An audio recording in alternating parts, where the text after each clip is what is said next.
Namo tassa bhagavato arahato samma sambuddhassa. Namo tassa bhagavato arahato samma sambuddhassa. Namo tassa bhagavato arahato samma sambuddhassa. Buddhang dhammang sanghang namasami.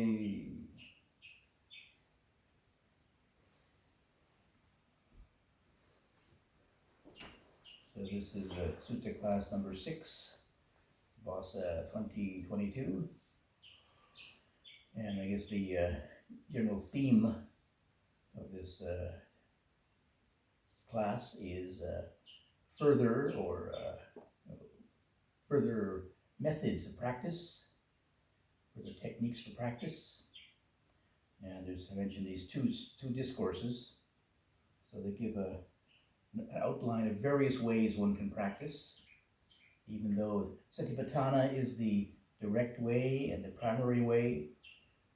But it's helpful we are to be quite adaptable and flexible in our approach. I think I emphasize a lot about what we call skillful means. So different, you can say different, like in here they mention the asavas, the outflows, I would translate it as. There's different ways to deal with them. And there's not just one particular way, but different ways to deal with them. First of all, there's different kinds of these outflows, and they express themselves in different ways as well.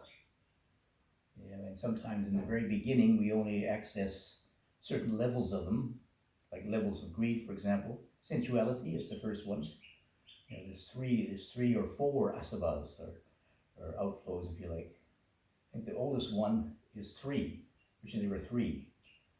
These are like the primary roots of our wandering in samsara, the primary elements, the primary fetters or things that imprison us. Sensuality, kama, bhava, various translations. Usually is translated as existence, but it can also be like becoming or coming into existence. It is our survival instinct. We always want to be something. Bhava means to be. We always want to exist. And then the third one is ignorance, avijja. And sometimes, it seems like later on, they added a fourth one. I can imagine if, after a while, when the Buddha's teaching became more well known, then there were various dissenting views. So views became the fourth one of his outflows, views and opinions. And in fact, probably, especially in this day and age, I would say that views and opinions are probably one of the most difficult of the fetters, of the defilements, of the obstructions we face. Views and opinions. Each one of us has our own. The society emphasizes, our society emphasizes independence and being your own self. We know this, even though that's all a mirage. But we grew up that way, right? Our society doesn't realize that yet. Our parents don't realize that yet, unless you have some enlightened parents. So then there were lots of, we hold on to our individual views and opinions. I like this, I don't like that, and they follow us around just like a big black cloud. Even some of these views are right, and the Buddha did mention right view, of course, but he also pointed out the danger of grasping it, holding on to right view. My view is right, and even though it is technically right, the grasping of it is wrong. So you have a wrong grasp of right view, so you're really confused. You can think you're good because you got right view, but then if the grasping of it then ended up being even as being a fanatic right viewer. So, but it's, I mean, ideally, if you have enough understanding, direct insight, direct understanding, you don't need a view. Don't need a whole lot of views because you know deep in yourself. Yeah, the views are what I believe this was. It's basically it's self-based views. So anyway, they only mention here the three of these asavas, and the first of all, the word asava is a very unusual word. The scholars still argue how to translate it. And one of the scholars said that actually this word was borrowed from the Jain tradition. In India, at the time of the Buddha, there are various different religious groups, they call them sect maybe, with different views and opinions, different ideologies and ways to practice. One of the most popular one, or even more than the Buddhist one, was called the Jains. Well, became known as the Jains. Here they're called what are they called? Not the Puta? Or no? What are they called? Something else anyway, but they became the Jains. Today they're called the Jains. The Jains aren't very well known today. They live mostly in India. They adhere to strict harmlessness. I think I mentioned, seen some of these Jains around. The monks, there's two different sects. One of them is completely naked. They wear no clothes. They have to use ashes in the wintertime, so pretty thin anyway. Looking at it, it must help something, but it doesn't help an awful lot. Try and wear ashes in the cold season here. But they very, very strictly believe in harmlessness. So I remember seeing two Jain nuns. They can't go naked. Jain nuns have to wear clothes, and they're fully clothed, yeah. And they had a mask.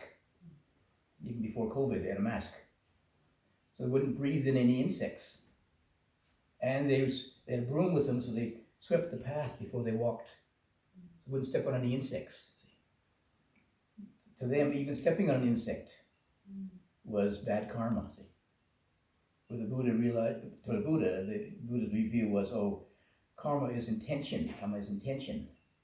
So only if you intentionally crush an insect is it bad karma. But they had it so strict that they wanted to damage any life at all. Anyway, they were very popular in India. And I guess the Buddha had to use different terminology to explain his teachings. And he had these profound insights, but then how to explain it to people. So he had to borrow the local language. And some words he had to borrow directly and then retranslate them or give them a new meaning. One of them was kamma. It was very, very unfortunate because most people still believe in the old definition of kamma or karma.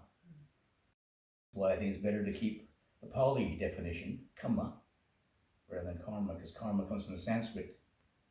And in Sanskrit, it more or less means fatalism. If karma is fixed, you almost can't change it.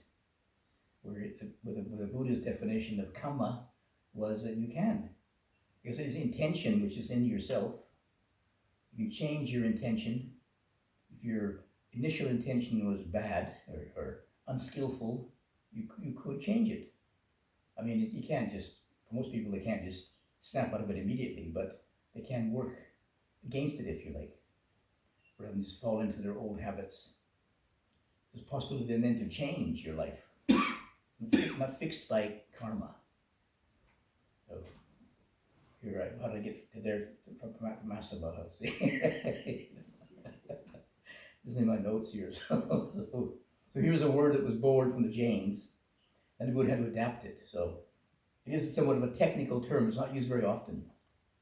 So anyway, I define it as the outflows because the word originally comes from a word meaning flowing. So some scholars translate it as the influxes or the outflows.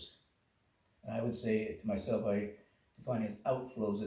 It's three of the principal means where the self expresses itself, flows out into sensuality, becoming, and ignorance. So once we understand those principles, we can follow them back to what the cause is. We could undermine the whole belief in itself. Simple, right? However, those three are very, very deeply rooted. Yeah, like as I mentioned, bhava is the survival instinct, so deeply ingrained in us. You know, when somebody comes up to you and say somebody come up to you and they want like this to you very, very quickly, you immediately react. You want to survive. You want to avoid pain.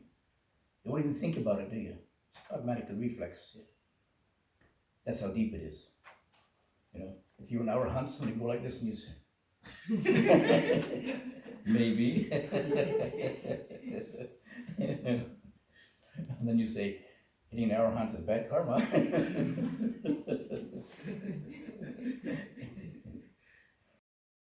Anyway, so Buddha gives 7 different ways of dealing with these outflows. So even though these outflows are 3 basic ones, very, very fundamental into our being, but there's 7 different ways to approach them. Like I say, sometimes it's you could even apply different ones to the same outflow, if you like. So there's a kind of like a general principle. It starts off with the general principle of what Bhikkhu Bodhi translates as wise attention. That's yoniso manasikara in Pali. So I mentioned about attention. Like mindfulness is a kind of attention, and samadhi is a kind of attention, and this one is the most general, overall beneficial one, wise attention. Or yoniso has different connotations actually. I translate it usually as appropriate attention. To know what kind of attention is appropriate, because attention is a fundamental aspect of our being. We all use attention. Most people don't use it very wisely. Like here, and would have mentioned about attending to things which are unskillful, then those outflows increase. You know, just like, you know, an example is, you know, if you have a thought of ill will towards somebody, and then you keep attending to it. That person did this and that person did that. And it tends to increase your ill will, isn't it? Your ill will towards them increases. You keep emphasizing their negative qualities, for example. Maybe even inflating them if you're really, really annoyed. Not only do they hate you, they hate their dog too. You know, and it's on and on, you know. So the first thing is to be able to recognize, you know, the effect that this unskillful attention has upon us. It requires some degree of mindfulness to recognize, oh, you know, like I recognize, oh, there's some things that are just, you know, don't go there. You know, don't keep thinking about it. Don't put your attention there. And the Buddha mentions particularly some unwise attention. You remember you read it? You know, I was in the past, I was like this, in the future I'll be like that. And speculating about the nature of yourself. And you notice all of them have I in it. I'll be this and I'll be that. And you know, but we're to ask, well, who is this I? In the question. You can tie your brain in knots if you like. You know, what the Zen might call a koan. You say, who is the I who was born in the past? Or is the I born in the past the same as the I born now? Oh, interesting. Think you'll ever figure it out though? No, you get a headache first.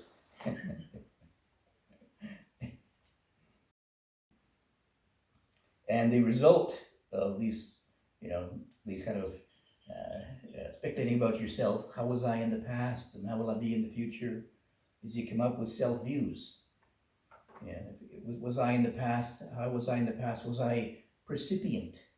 You know, did I have perception, or was I a single cell amoeba maybe? And didn't think too much. Sometimes, you know, I don't know if I should tell you this or not, but sometimes when my mind goes blank, I thought, oh, that's just my single cell amoeba coming back again. You know, you were many things in previous lives, who knows? You know? Anyway, it's one of those things that don't want to carry on too long. Anyway, and then the Buddha points out what is really wise attention. Of course, reflecting upon the Four Noble Truths. And reflecting upon or speculating about the nature of yourself just leads into self-views, reinforcing the self. Was I this? Was I that? Is I? And then you think about I enough, you think, well, there must be an I there to think, or it must be an I there in the first place. But missing the point. But contemplating the Four Noble Truths, you know, this is unsatisfactory, there's a cause of it, there's a cessation to it, there's a path, will lead to the cessation of all these speculations, you know, that undermines the whole sense, the whole idea of a self then, eventually, leads to peace. Whereas speculating about yourself, is it ever peaceful? If you look at some of the thoughts in your mind, most of the unpeaceful thoughts are about yourself, right? Okay, you did that for now. So that's especially this is what the Buddha calls, this is the way of seeing now with yoniso manasikara, wise attention. When you see things that way, and some of those outflows will be at least reduced anyway, particularly ignorance. You'll understand how your attention affects the way you think. So if you attend to unskillful things, well, you get unskillful thoughts. And they just go on and on and on and on. But you attend to skillful things, Four Noble Truths, then those thoughts will actually cease. The unskillful thoughts will cease, and maybe, you know, you begin to see more clearly the real nature of things and realize deeper levels of peace then. So the second one is, we come across already, right? The restraining, sense restraint. That was, I think I gave that in the third discourse, about the graduated path of development, sense restraint, and then also the next one, using the requisites, keeping our life simple, contentment with the requisites, the food, clothing, medicine, lodging. I mean, when you look around at like yesterday, I went out to the dentist and went to this big shopping mall to find the dental clinic, and just full of stuff. I mean, you can feed your eye, you can feed your stomach, or you can feed your eyes. I mean, the first thing when we come out, it's still not too late, is it? We come out of the elevators. The first thing is the fruit market. Piles of shiny red apples and piles of shiny oranges, and you know, good thing we just had lunch. See? But it was beautiful. It was like an artist's scene. Whole big piles of them, you know, yellow and orange and red and purple beets and red peppers, and getting hungry.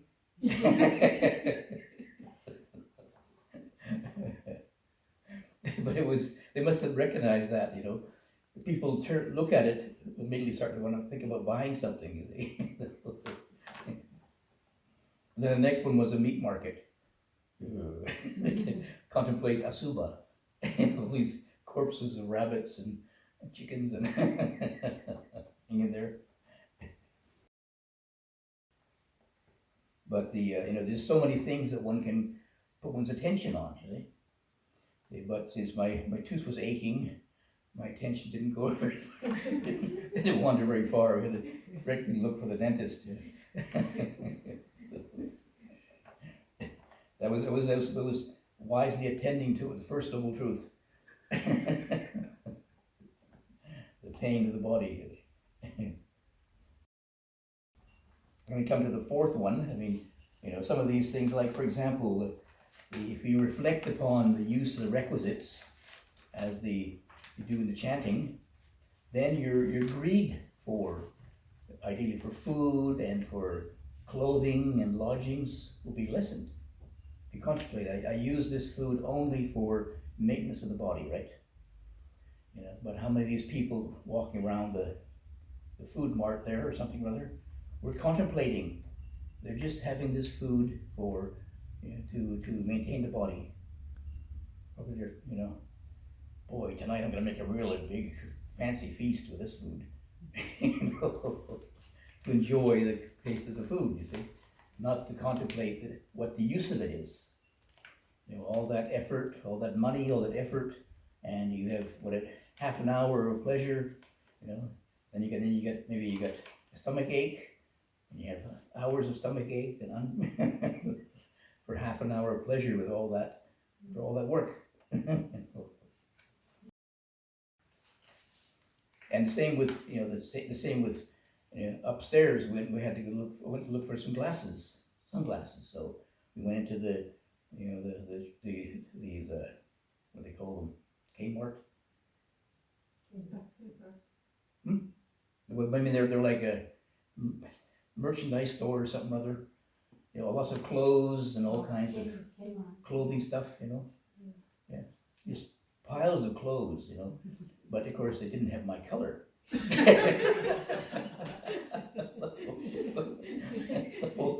So I wasn't really bothered by it, There might have been some brown t-shirts, but then they got, some kind of logo on it or something. So there's not a lot of, interesting things for a monk in these stores, So but you recognize, what the purpose of clothes are.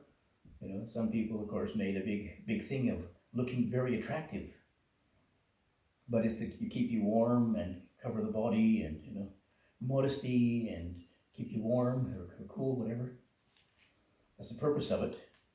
So, if you understand that, everybody, all they need is a huge big sheet.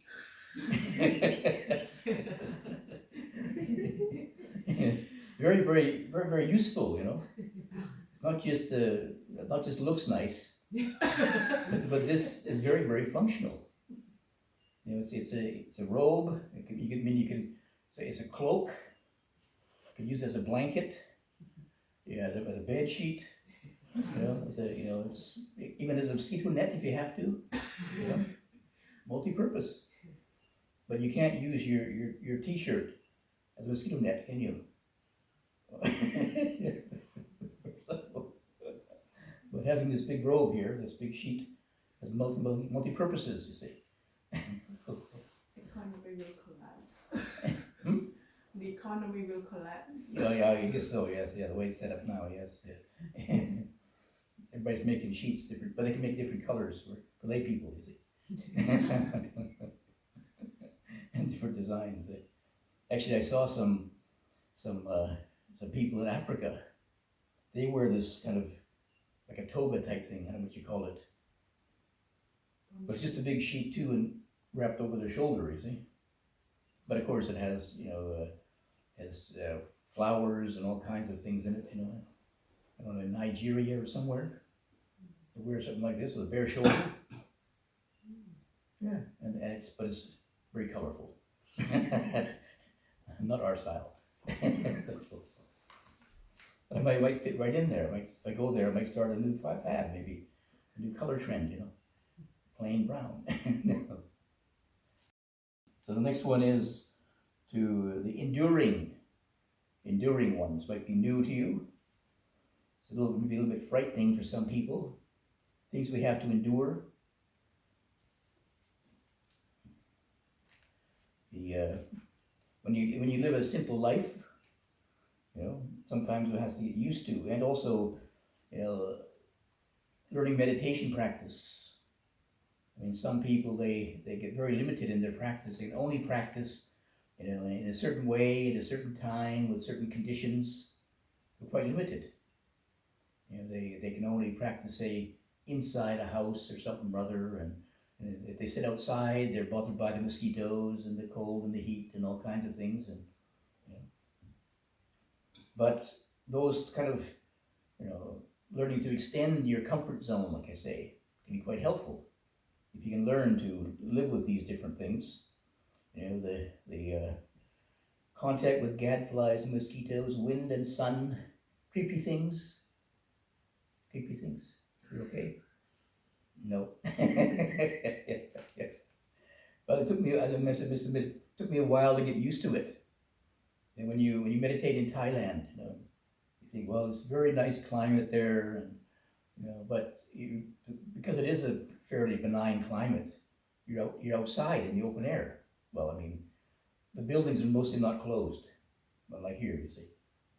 So you get to recognize there are mosquitoes flying in, and there are ants crawling around, and some people, they get really creeped out by creepy things. And I must admit, in the beginning, I did too. So it begins to crawl on me, immediately react to it, because in Canada there aren't many creepy crawlies. They're all frozen. You're inside a lot of the time, you see, with closed windows and doors, and so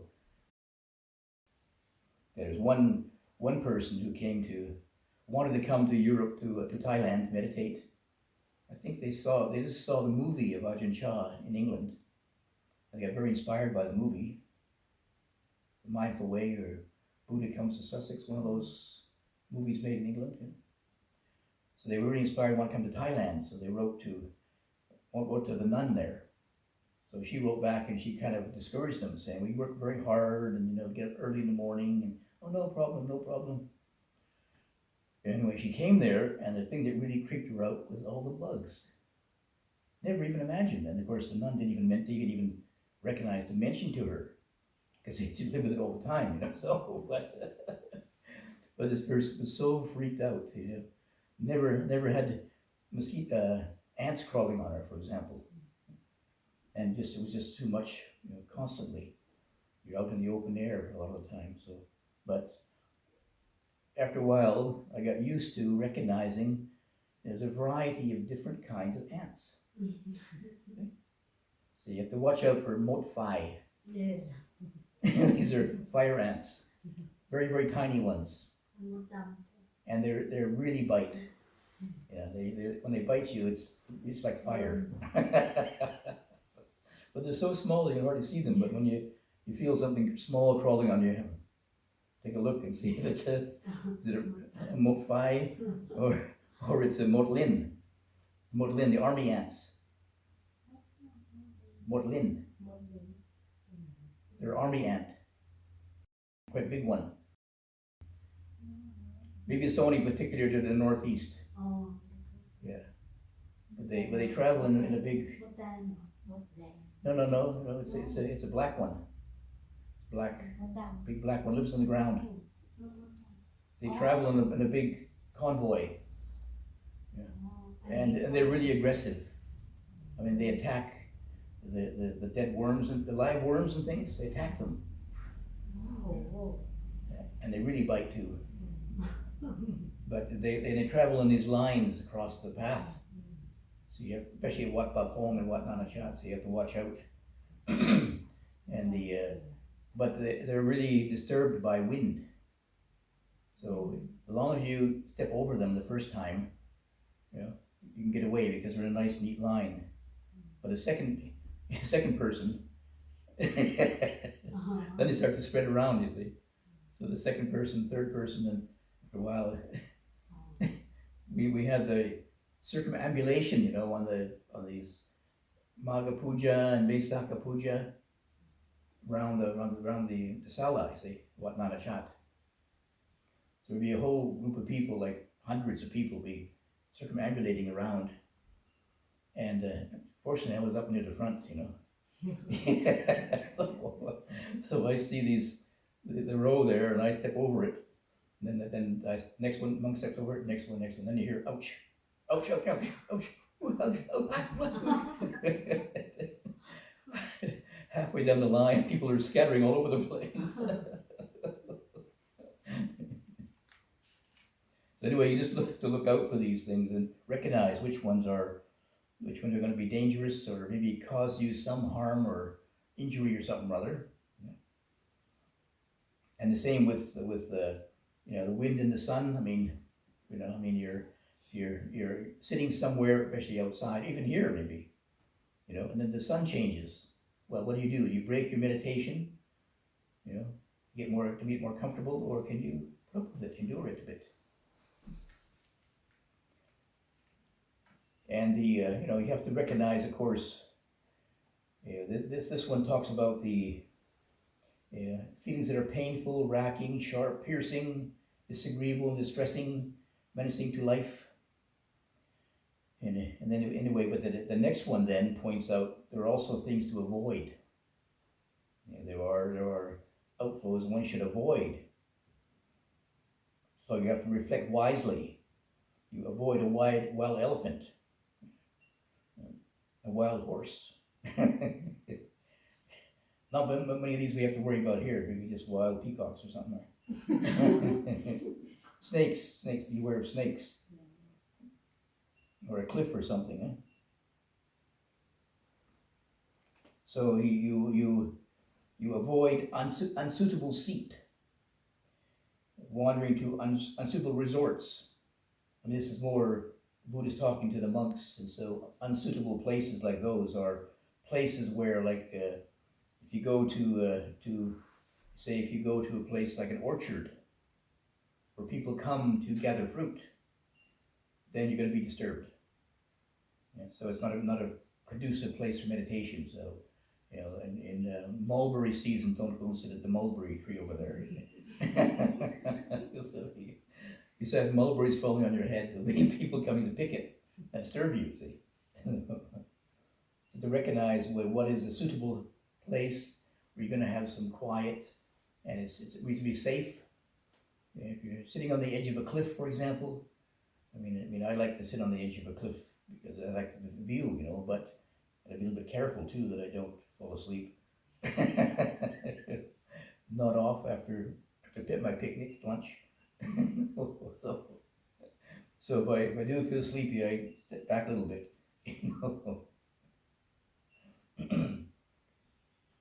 Associate with bad friends. Yeah.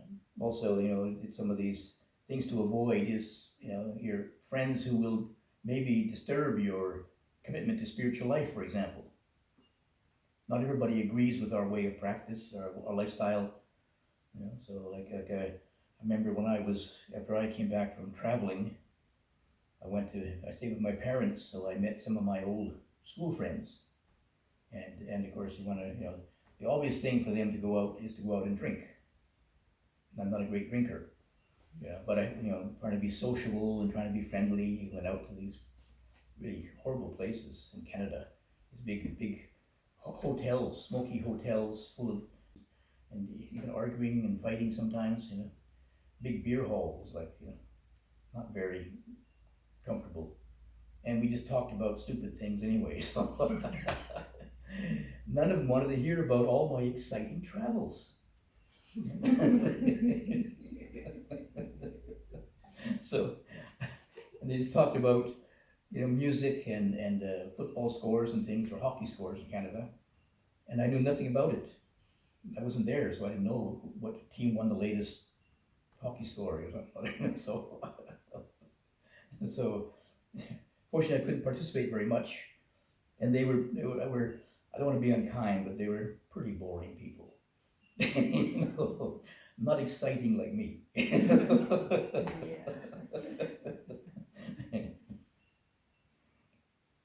When I was traveling, I met some exciting people, into other places. It was one man I met who had been to Sri Lanka. He was the one who told me about Buddhism in Sri Lanka. Inspired me to go there eventually. And he rode a bicycle around the world. When I met him, it was the second time around the world on a bicycle. He had a few stories. But my friends didn't go very far. From one drinking hall to the next drinking hall. And one of my friends, I mentioned about my travels in Europe, or he asked me about it, and I told him about it. Going to all these places, going to Rome and the Sistine Chapel and the Acropolis in Athens and all this, So he said, "Oh yeah, I'd like to go to Europe." So he went off to Europe. The next year, I met him again a year later. I said, "How was your trip to Europe?" He said, "Yeah, I went to every single bar in Spain," he said, in Germany. Did you get to the Acropolis? Didn't get that far, just got to the local beer hall. So those are not what we might call, they aren't exactly good friends for spiritual practice. You gotta be a little bit circumspect. I mean, it may be even to the effect that you may even have to change your friends. Maybe even experience some degree of loneliness sometimes, until you find, your people with like-minded people, your spiritual community maybe. But if you really have a commitment to spiritual life, to the cessation of the outflows, then that's the way to go, which are be more peaceful for you and better results in the end.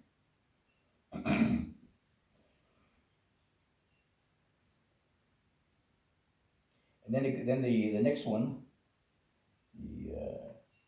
number six, starts to get more and more intense, right? The sixth one is abandoned by removing. So this is the one when thoughts of sensual desire arises, or thoughts of cruelty, thoughts of ill will. If you notice, these are sensuality and ill will and cruelty. You know what those are? Wrong, miccha sankappa, wrong thought, wrong intention, wrong motivation on the Eightfold Path.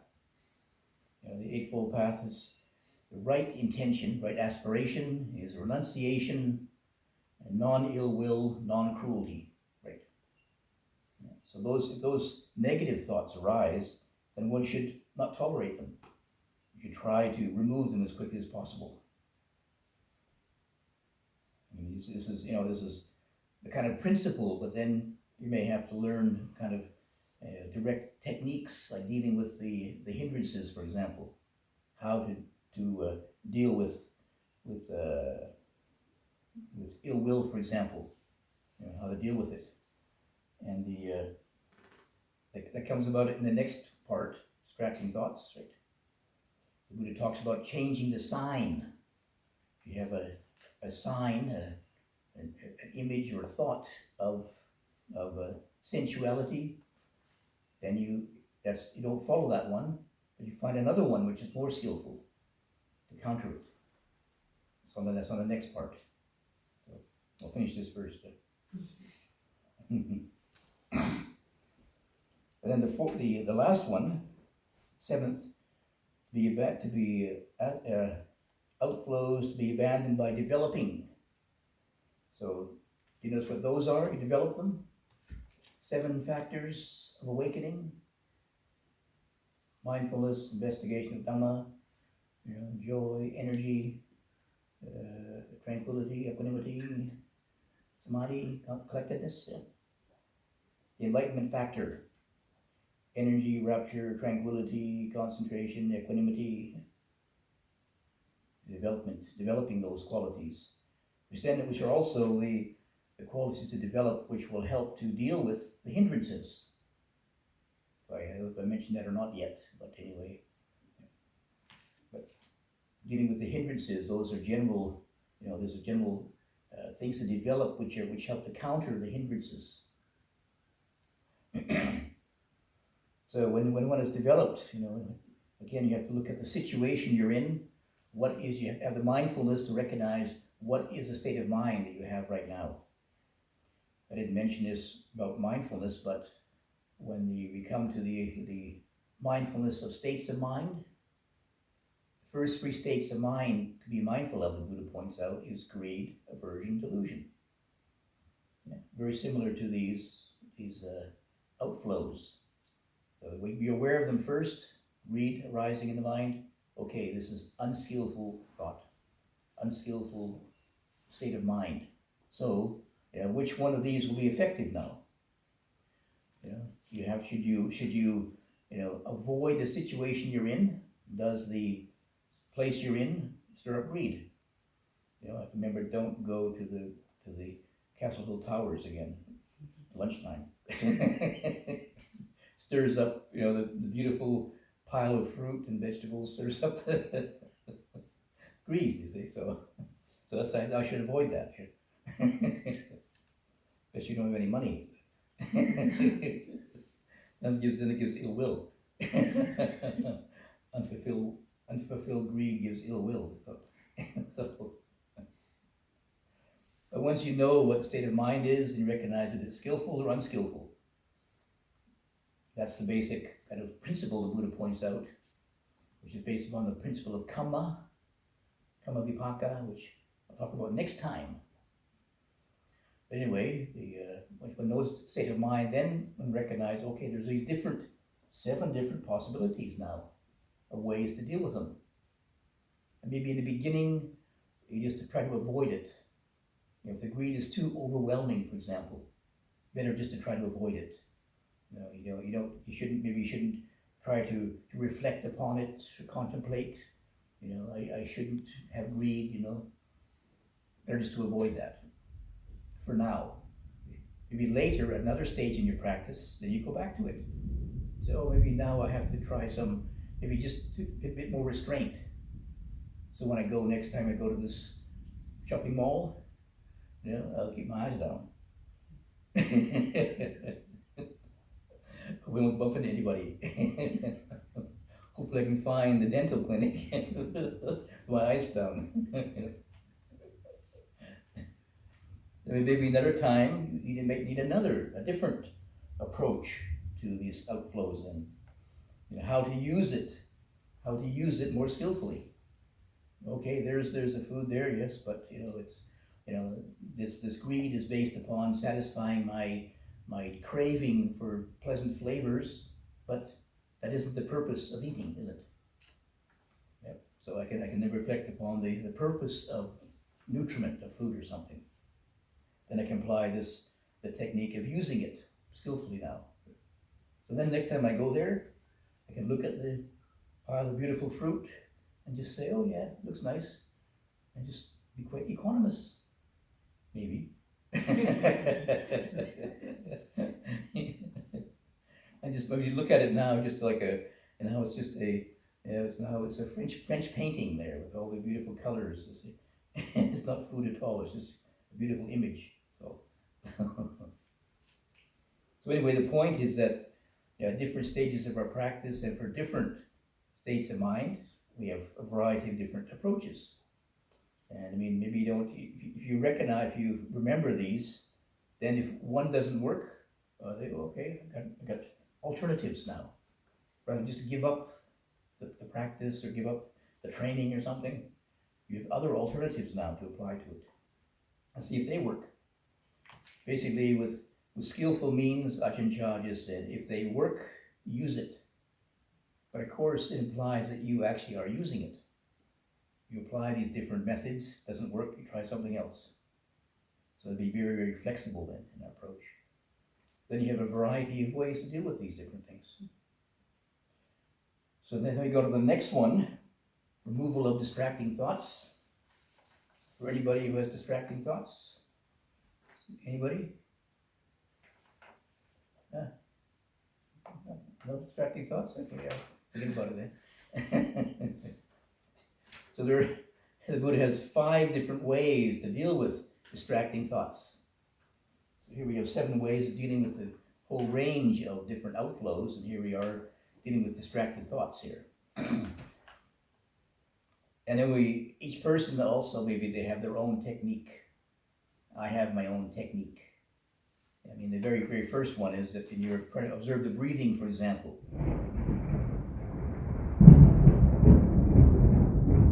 Or sounds. Trying to observe the breathing, for example. Then, if your mind wanders, you have to recognize the mind is wandering off the meditation object. Okay, right? Okay, back again. You know, how diligent am I going to stay with the breathing, for example? Like the practice of mindfulness also has different stages to it, you see.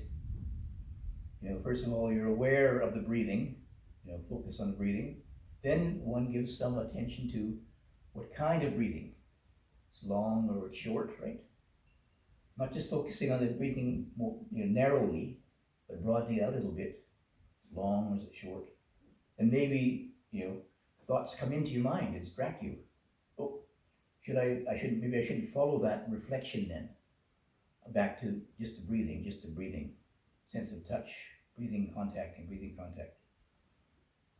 Or if the mind feels more settled, then maybe you can observe, the arising and the passing, perhaps. But then arising and passing sometimes stirs up the mind. And the mind is arising and passing, rather than just on the breathing, just the breathing. So it depends on the situation. Ideally, it's helpful to have a basis of calm meditation, from which to observe then, the different changes of the breathing, for example, different styles of breathing. So the mind wanders once, and okay, back to breathing again. Just notice wandering mind, back to breathing. And if it happens again, then maybe just, again, acknowledge more directly, wandering thought, for example, or wandering, mind wandering to that sound. Okay, then back to breathing again. Third time wanders, maybe you have to look a little bit broader. What's the background of this? Why is the mind wandering? Maybe the mind is wandering because the body now is uncomfortable. You have to adjust your posture then. Adjust your posture, maybe even just slightly, mind settles down again. And then, still don't work. Right near your kuti, Don't worry about it until after. I saw the flash right there. And then the Buddha gives these outlines of these five different methods here. The thoughts keep coming again and again. Maybe you have to be a little bit more direct in your approach to them. So Buddha especially points out when these thoughts are unskillful, then try to change them to the skillful. As I mentioned, one of these approaches to the outflows. When thoughts of sensuality arise, and if it's sensuality, these are specific situations now. Sensuality arises with regard to a human being, to a person or a physical body. Then the helpful way to deal with it is asubha. Asubha means a unattractive. And those are part of the meditations for mindfulness. If you remember, 32 parts of the body or the corpse contemplations, you see. If this greed is associated with other than human beings, with things, for example, the greed arises, that's a very beautiful recording device, How can I sneak that away? Then you contemplate impermanence. It's a more skillful way to look at it. You get that to your kuti, it doesn't work anymore. Batteries run down or something. Then it'll help to counter that, that first impression of it's a beautiful object, you see, right, that you want it. If the unskillful thought has to deal with aversion, dosa, as a human being, then you practice metta, friendliness towards them. You change your attitude from you can say animosity to friendliness. Instead of you're continuing your thoughts of not liking them, disliking them, finding fault with them, try and change it in a more skillful way to wishing them well, and they be well and happy, and even though they're, even though they're a terrible person, may they be helped, maybe they be well. You get the, don't be too idealistic. Don't have to love them, just wish them well. Be friendly to them, you see. Maybe it undermines that whole thought process, you see, rather than thinking in a way of hating them or animosity towards them, and you think more friendliness. And maybe it'll tend to undermine that negative thinking then. If it's to deal with other things, you're angry at the weather or something, then reflect upon the elements. This weather is not here to bother me. It's just earth, fire, water, air. That's all. It's not here to get me wet.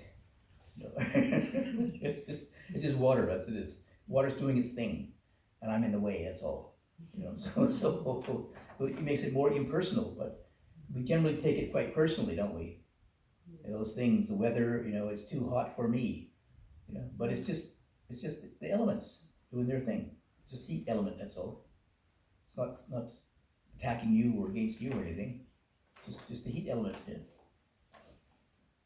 If it has to deal with moha, delusion, then there's various methods to counter this tendency to delusion, ignorance, confusion.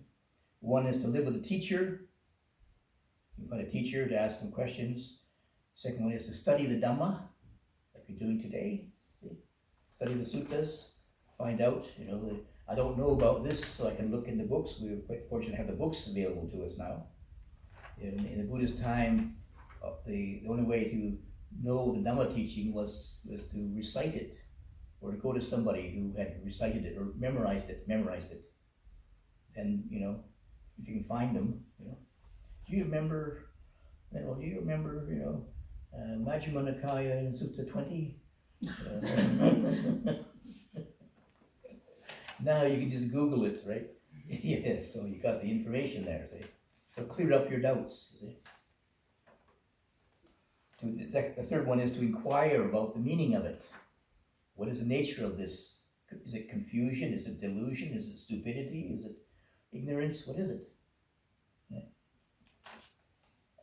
And then there is to be able to listen to the Dhamma, find occasions when you can you can hear the teachings made available to us. Easy nowadays, if you got your laptop or something. And then the fifth one is to inquire about the causes. What's the underlying causes of this delusion? Is it really, I don't really understand it because I haven't learned it, or I just don't want to learn it. I'm frightened to learn about it. Like a lot of people in the West, they don't want to learn about dukkha. They hear about the Four Noble Truths. The first one is dukkha. No thanks. Yeah, I'm here for sukha. Not here for dukkha.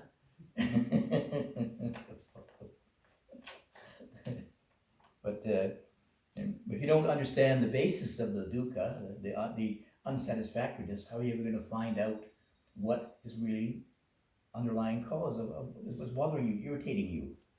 It's covered over with happiness, veneer of happiness. Are you going to find out what the real source of these things are? See? Never find out the cause of dukkha, never find out the cessation of it then. So anyway, that's the first way to deal with the distracting thoughts.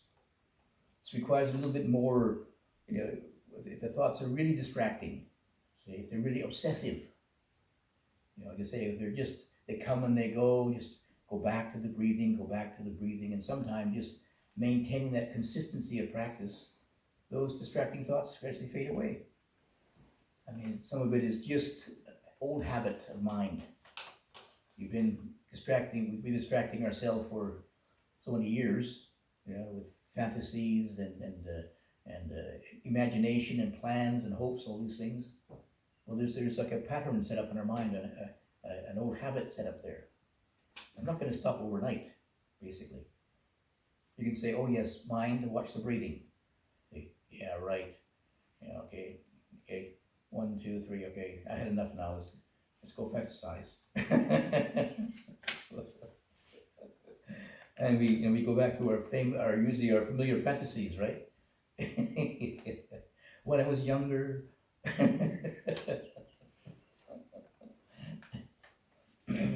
But if you go back to the breathing, we begin to de-energize those old habits. If you go back to the old habits, you give them more energy, give them more power then. And you just keep being, a habit requires sustenance, requires to be sustained, right? If you don't keep up the habit, you forget the habit, eventually. Get out of the habit.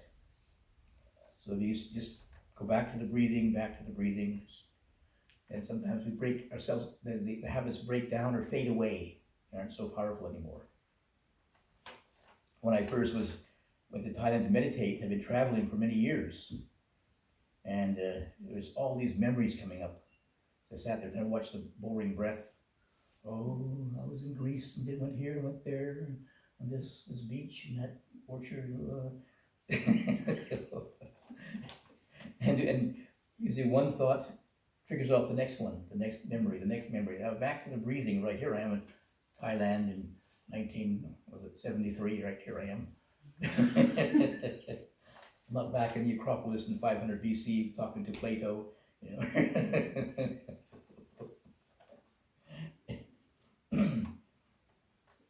So these also become a little bit more drastic. Yeah. First of all, just reflecting on the unwholesomeness, and then trying to counter it with a skillful or wholesome thought.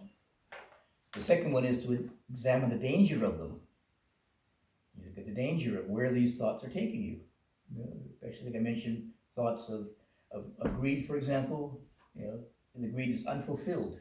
You'd be frustrated. And thoughts of ill will. The ill will increases. Not a skillful thing to increase. Especially in, I had a situation when I was in Switzerland. Met this guy, and I was walking on the ski track. Or you heard this one already. Anyway, but it says, I'll give you a short version. I can redraw this one out. But anyway, I met this guy, and I was out there walking the ski track to take a photograph. Fresh snowfall in the Swiss Alps. It was like a beautiful sunny day with the fresh snowfall. It was beautiful. I take a photograph for my mother, you see. And the best way, because the snow was quite deep, best way was to walk on the ski track, which is compacted, you see. But there's a hidden rule. There's a rule there, written rule. You should not walk on the ski track. It's for skiers, you see. I knew this, but I said, just 10 minutes. So I'm walking there, and this guy, a skier, came by and said, don't walk on the ski track. And I know, but get off the ski track. And I said, okay. So I slipped off the ski track and into the snow up to my knees. So I waited till he went past, and I stepped back on the ski track again. And then he stopped and turned around and said, got the ski. Very persistent anyway. I think he went over the hill and came back again to make sure I got off the ski track. Anyway, I was quite annoyed by him, But anyway, I recognized that, whenever I thought about him, this anger came up, And it was 3 minutes or so, 2 or 3 minutes of my life that he was there. But the amount of time I went over it again and met him in my dialogue was hours and hours. And he was gone. I couldn't confront him. It was all over, Never see the guy again. So I couldn't really, work it out. We couldn't really work out our differences, and I couldn't punch him in the face, you see. Because he was gone. It was just a fantasy. It was a figure of my imagination. But the thought coming back again and again, we went through the same dialogue, and I had a different story, different retort to him. Anything from sending metta to a punch. But he was gone. It was just a total waste of time, because I couldn't do anything, couldn't resolve it. So finally I looked inside and said, what's going on here anyway? What's happening here? He's not there. All this is made up in my own mind, isn't it? This is my own story. So then I have to look here and find out what the source is. And then the unraveling began. I continued next week. Running out of time here. Anyway, you see the danger of that, just going over that again. And how many times have we, had one encounter with somebody in our life, you keep replaying it over and over again, and your heart starts to beat faster, and you get higher blood pressure, and it's not a good thing to do. Just don't go there. The third one is, the Buddha says, just to forget about it. Easier said than done. But you can also just lie it to rest, as it were, Say, okay, yep, that's like, the situation is over and done, it's past, it's gone. Okay, put it aside. When it arises, just kind of put it in the recycle bin. And at first it won't work. It sounds so phony, but you keep it up. Recycle bin, because nothing I can do about it. So you just learn to forget about it. Yeah, remember to forget, learn to forget it. The fourth one, getting more and more advanced here, is to quieten the thought formation. I think Bodhi says thought formation. That is, the underlying structure of the thought. These thoughts come up. Well, just trying to go back to the breathing. You can even breathe in more deeply, calm down the breathing process, as it mentions in the fourth exercise in mindfulness of breathing. Where you experience the whole breath body, right? Number 3. Number 4 was to calm the breathing formation, wasn't it? The body formation, to calm it down, which can be, they say the body formation is the breathing and or the physical body, to calm it down. So your thought processes are also active, they're activities, you see. It's trying to calm down the activity. Letting the thought settle, and back to the breathing if you have to, back to the breathing, or at least let the thought settle. Doesn't matter what kind of thought it is, let it settle. So you can step into a space without thinking. No more thought activating your being then. And then also, try and stay awake. You can pacify your thoughts, but then people just fall asleep many times. The commentary has a different interpretation of this. It says that you should, to still the thought formation, was to inquire about the causes of it. What's the causes behind this particular series of thoughts? And the story I gave you about the anger of this guy, when I began to look at what the causes were, then it began to unpack the whole anger sequence. I wasn't just angry at him. I was angry at the whole world.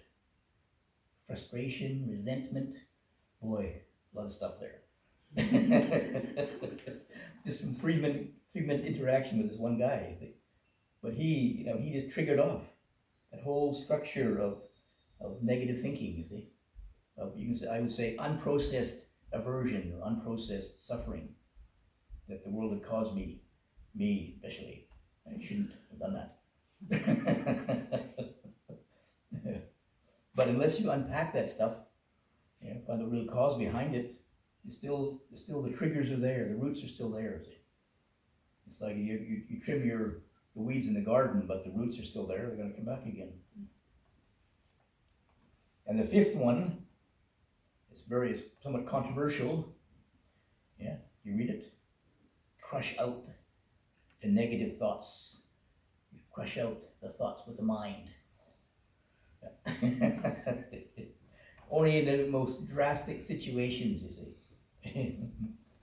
And I think the commentary also is a different interpretation of this slightly. It says you crush out the negative thoughts with skillful thoughts. It's like you kind of bury the negative ones under just thinking positive thoughts. I mean, it's the Buddha also. I mean, he was also quite encouraging of energy, for example. don't allow your mind to go into these unskillful places. Just thoughts of sensuality, ill will, cruelty. Chase them out. Don't let them dwell in your mind. Of course, you can say, well, chasing out ill will is also ill will. Huh? Your ill will towards the ill will. But we're doing it for a higher cause, you see, a higher purpose here. And once you can do this, once you can deal with distracting thoughts more skillfully, with wisdom ideally, then one is called the master of your thoughts. Not just a servant now of your thoughts or a slave of your thoughts. Thoughts wandering here, wandering there. One has become master of your thoughts. You can think what you want to think, and then not think what you don't want to think. So you know what distracting thoughts are. Not have the wisdom to realize not a skillful place to go. So don't let the mind dwell there. So eventually they change. Mind gets transformed then into a more skillful way of thinking then. So once one has done that, well, then the Buddha says, you're basically enlightened. So 7 steps and 5 steps. That's all it takes. Of course, you have to work at it. I mean, this is a mental development, right? It's not gonna, we're dealing with actually very, very fundamental human issues here. The human mind. We're dealing with sensuality, with bhava, with existence, with ignorance. They're fundamental human, you can say, human tendencies. So it's not going to be easy.